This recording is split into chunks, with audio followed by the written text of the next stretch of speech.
તો ભાવનગરના મફ્ફામાં ગેસ સિલિન્ડરમાં બ્લાસ્ટની ઘટના. મફ્ફાની લાતી બજારમાં ગેસ સિલિન્ડરમાં બ્લાસ્ટ થયો. સિલિન્ડરમાં લીકેજ બાદ અચાનક જ વિસ્ફોટ થયો. બ્લાસ્ટ થયા બાદ આગ લાગતા 4 લોકો ઇજાગ્રસ્ત. 4 પૈકી 3 લોકોની હાલત ગંભીર છે.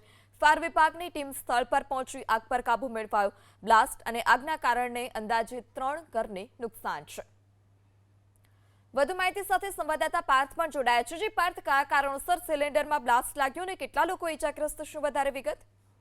જો થોડીવાર પહેલાનો આ બનાવ છે, જેમાં ભાવનગર જિલ્લાના મહુવા તાલુકાની જે લાતી બજાર આવેલી છે કે ત્યાં ગેસ સિલિન્ડરની અંદર અચાનક આગ લાગી હતી અને ત્યારબાદ વિસ્ફોટ થયો હોવાની માહિતી હાલ મળી રહી છે. હાલ આજે રહેણાંકી વિસ્તાર આવેલો છે ત્યાં આ ઘટના બની હોવાનું સામે આવ્યું છે. બનાવ અંગે મહુવા ફાયર વિભાગ છે તેમને જાણ કરવામાં આવતા ફાયર વિભાગની ટીમ છે તે ઘટના સ્થળ ઉપર પહોંચી છે અને હાલ પાણીનો મારો ચલાવી અને જે આગ લાગી છે તેમના પર કાબુ મેળવવાનો પ્રયાસ કરવામાં આવી રહ્યો છે. પરંતુ આ જે ગેસ સિલિન્ડરમાં જે બ્લાસ્ટની ઘટના બની છે તેમાં પરિવારના 4 વ્યક્તિઓ છે કે જે ઇજાગ્રસ્ત થયા છે, તેમને મહુવાની હોસ્પિટલ ખાતે ખસેડવામાં આવ્યા છે અને હાલ આ સમગ્ર ઘટના છે તેમાં ફાયર વિભાગ દ્વારા એ તપાસ કરવામાં આવી રહી છે કે જે આગ સિલિન્ડરની અંદર લાગી છે તે કેવી રીતના લાગી છે. પરંતુ હાલ તો જે ઇજાગ્રસ્ત છે તેમની સારવાર ચાલી રહી છે અને આ જે રહેણાંકી આસપાસ વિસ્તાર આવેલા છે ત્યાંમાં 2 થી 3 મકાનો આવેલા છે તેમને પણ જે તિરાડો પડી હોય તે પ્રકારના દ્રશ્યો જોવા મળી રહ્યા છે અને આ ઘટનાને લઈને મહુવા ફાયર વિભાગની ટીમ છે તે વધુ તપાસ હાથ ધરી છે.